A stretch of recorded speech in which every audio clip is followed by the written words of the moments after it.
Good morning, everyone. Good morning. Hi, Allie. Hi, Tanya. Hi, June. Hi, Jenny. Hi, Bao. Hi, Brandy. Hello, Gili Islands. Hi, Christina. Hi, Kitty. Claudia. Hello. Missy. Good morning, Diana. Hello, Korea. Hello, Seoul, Korea. Woo, woo. Ritual time. Hi, Carly. Yes, exactly. Hi, Elaine. Good morning, everybody. Everyone's at home. Hi, O. Hi from Thailand. Everyone's at home. A lot of people alone. So it's good to take a moment and just to connect to the fact that we're all in line together. Hi, Junko. Yes, hi, Jesse. Hi, Marcia. Roll call. It's true. Roll call. Hi, Hindua. Roll call. Yeah. Yeah, so today is the 7th talk. Buenos dias, Myrna. Hi, Cora. Cora Lee in Singapore. You're always in my mental roll call. Always, Cora. Always. Hi, Janet. Hi, Karina. Hi, Madison. Hi, Victor. Hi, Amani. Hello. Hi, everybody. Okay. Hi, Elise. Okay, so today is the 7th yoga talk, and I have uploaded all the other talks onto YouTube on my name under Patrick Creelman on YouTube. So if you wanted to go back, hi Lawrence, if you wanted to go back and listen to them or share them or whatever, you can use YouTube because the Instagram only lasts for 24 hours. I'm learning all of this as I go. Hi, Melissa. So it's all news to me, and feedback is helpful. Some of you guys have helped me organize this stuff and help me figure out the balance of YouTube and Instagram, and it's been really helpful. So thank you. There are silver linings in all these moments, these pressures that we're faced with, sometimes can help us grow in good ways. So thank you. Yesterday's talk, we spoke about a central theme in the path of yoga and in the central path of a good life, which is living authentically. And I talked about how authenticity requires time, it requires practices, it requires consciousness. So we talked about how part of getting to know ourselves is understanding that what we want or need, and there is a difference there, but we'll get into that another time, but what we want or what we need is often different to what someone else wants or needs. And in that intersection, when we're engaged with life in relationships to others, one of the things we need to practice is being truthful. And so we talked yesterday about satya. In yoga, it's one of the yamas, the second yama. Satya is truthfulness, and how we can be truthful as a practice of revealing ourselves. It was about revealing ourselves, and how by being honest, we reveal what we're actually thinking, how we're actually feeling. And this is not only an expression for others to learn about who we are and to join a more honest relationship, but it's how we actually learn about who we are for ourselves. We self-realize through these moments. And I added that there is often in these moments of coming more clearly from our authentic self, there are moments of discord or conflict, and that disagreeableness is an aspect of a intimate connection with life and with people, with relationship, that we can learn to face difficulty and even face conflicts or disagreement in small moments. Meaning, I proposed yesterday that we could create a ritual of 1 hour a day where we dedicate to speaking our mind as truthfully as we can for 1 hour. And to take this as a practice. Now, to follow up yesterday's talk, of which I was just summarizing, some of you are asking me for book recommendations, of which I made one with Carl Newport's Digital Minimalism, and that is a seriously good book. Hi, Kristen. And so today I wanted to recommend a second book. Hi, Lynn. Hi, Shanghai. And the second book is The Courage to be Disliked. Just in the title alone, wow, right? The Courage to be Disliked. And so there it is again. And I like this title and the book. The book, it took me a bit to get into it. The initial writing approach wasn't that, it didn't catch me at first, and I almost put it down, and then I kept going, and it it really landed, and some of the language in there has been really helpful. So there's that. Learning to be grounded in our authenticity. Now, today I wanted to talk about a different subject, which is the concepts of space and time. The concepts of space and time. Our ultimate subject here is yoga, and how yoga helps us live a better life. How yoga helps us to be more at ease in our mind, free in our body. And the starting point of a yoga life is a sattvic mind. So we discussed how a sattvic mind is a clear, serene, and illuminated mind. It is a tranquil but alert mind. And that the practices of yoga are aimed at cultivating this state of mind. And the practices include body practices and mental practices. And the practices sometimes lead us further into a crazy mind or further into complexities in the body. But the ultimate goal of the path is to have a sattvic mind. That's not the ultimate goal of the path. That's the starting point of the experience of what yoga is aiming for.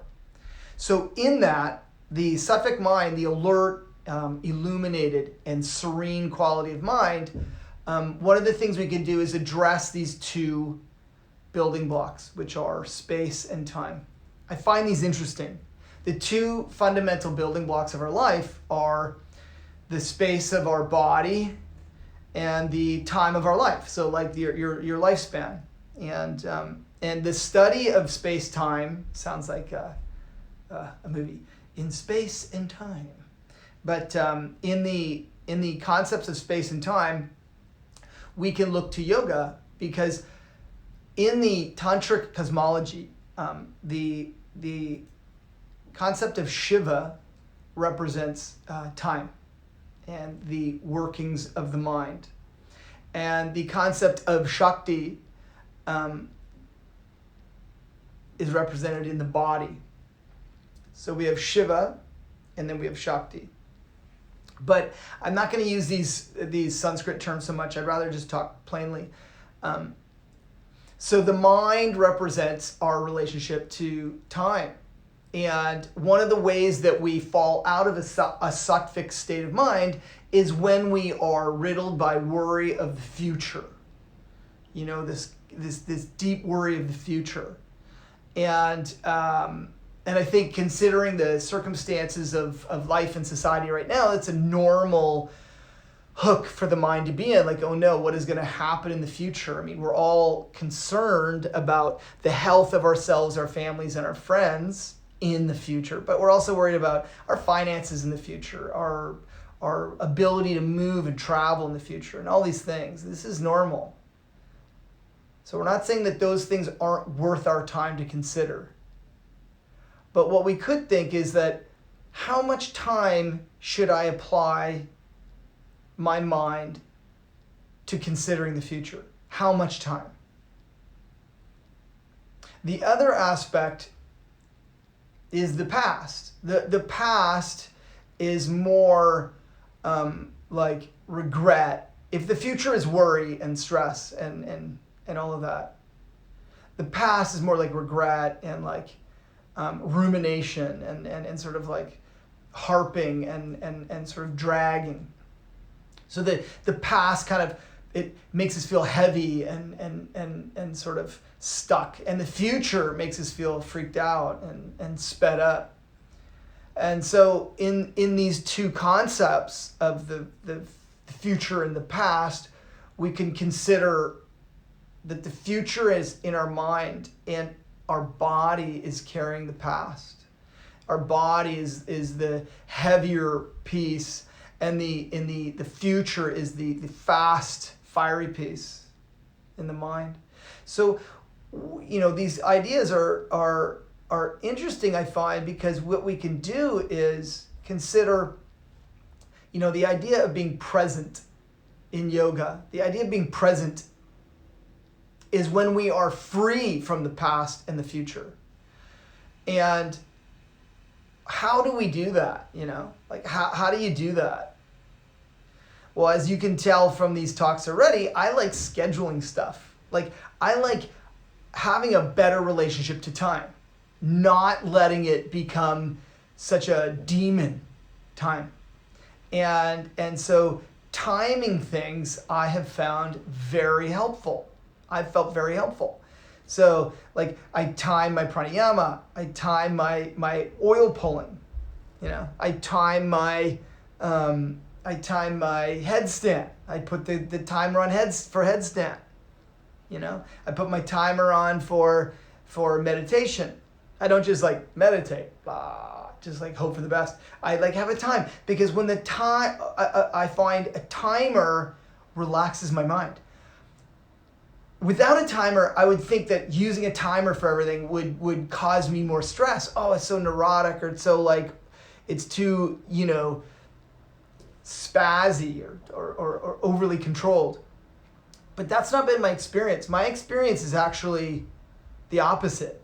It's that when I accommodate periods of time for things, my mind relaxes because it knows what to focus on. My good friend Cassie in Australia, she's an old friend from Hong Kong and a yoga teacher also. And we were talking, she was asking about the balance between flow yoga and more alignment yoga, and like where's the intersection, or which is more important, and how when we're in a flow state of yoga, sometimes we feel really free, and when we're in an alignment approach to yoga, sometimes it feels constricted, like move your inner heel here, lift your buttock bone here, draw your inner shoulder blades there, turn the inner bicep, and it can become, overly taxing to the mind sometimes. However, it's my experience that with the right content of alignment in yoga, it puts my mind into the present moment of my body's position now. So like my mind it tends to be quite crazy. My mind is crazy and my body is lazy. My mind gets totally crazy and my body is quite lazy. So the alignment in the practice helps my mind to come out of the clouds and come into my body in this moment. And when I do it consistently over and over, heels, arms, elbows, biceps, spinal positioning, it's like the future and past start to come closer together. I'm not thinking about the next pose. I'm not thinking about the previous pose. It's like they slowly merge. You know, the past and the future, they get drawn together. When the past and future move further apart, I feel really crazy. I feel really lazy or really crazy. Hi, Allman, over there in Conduit Road. And so the spatial awareness of the body, it brings the mind and the body, the spatial awareness, that's mind body together. The spatial awareness, like, where am I now? How is this now? What position is this in this pose now? This brings the past and the future closer together for me. And it de-escalates this craziness. And I some days are better, some days are less better, less good. But at the end of practice, while I lie in Shavasana, I have this capacity to sort of self-reflect and observe, wow. And it's not even conscious, like now I study the effects of the practice. No. I just like lie there and the evidence is apparent. Like, you just like dissolve. The wheel dissolves. The wheel of time dissolves for a moment. The past is important, certainly, you know, knowing who we are, where we come from, having great memories of the past. And the future is important. We want to feel hopeful of the future and plan for a good future. Plan for a good future. You know, and plan things like ski touring, plan things like good parties and all great joyful experiences. But the present moment, these terms seem so cliche. I know that they seem so cliche, but the present moment is bringing the past and the future together.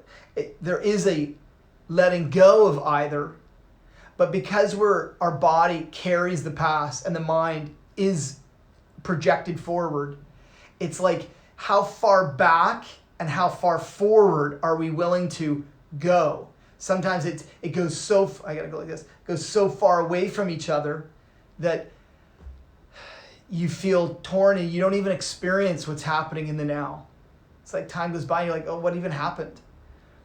So bringing ourselves into the present moment is not back, not forward. It is actually like Iyengar would say that the present is found in the horizontal space.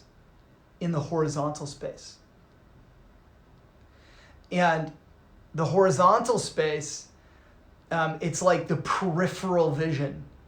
Like, if we say that there is only the present moment, that the past is gone, the future doesn't exist yet, we're planning and reflecting, but like it's just a present moment ongoing. Well, then to experience a more full potential of the present, we have a peripheral experience.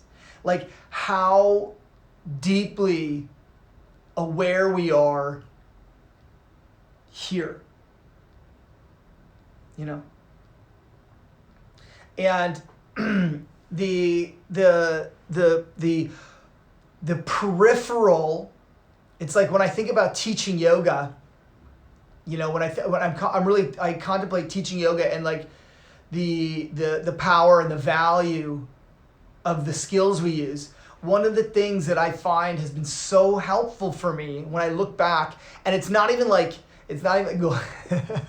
Allison, golden key 3 times and then I call it my own. Anyway, side note. One of the things that I reflect on that I certainly picked up from my teachers, that none of this is my own original thought. I basically anything that I share is somehow an extrapolation of the great people I've been around. But this ability to enjoy teaching and the ability to enjoy and extract value from hard work and practice. Like, where does the value come from? Is being horizontal. And what I mean by that is paying attention, not to what's just coming, what's next, but like being vastly aware of what is here right now, like being in it, and this horizontal, this peripheral awareness, this peripheral experience.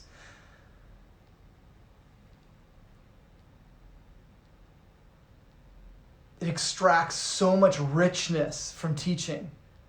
It extracts so much richness from the experience that you're in right there, so as to not get completely hooked by the future, by what's next, or freaked out or regretful of what happened. Was it good or bad? Disappointed.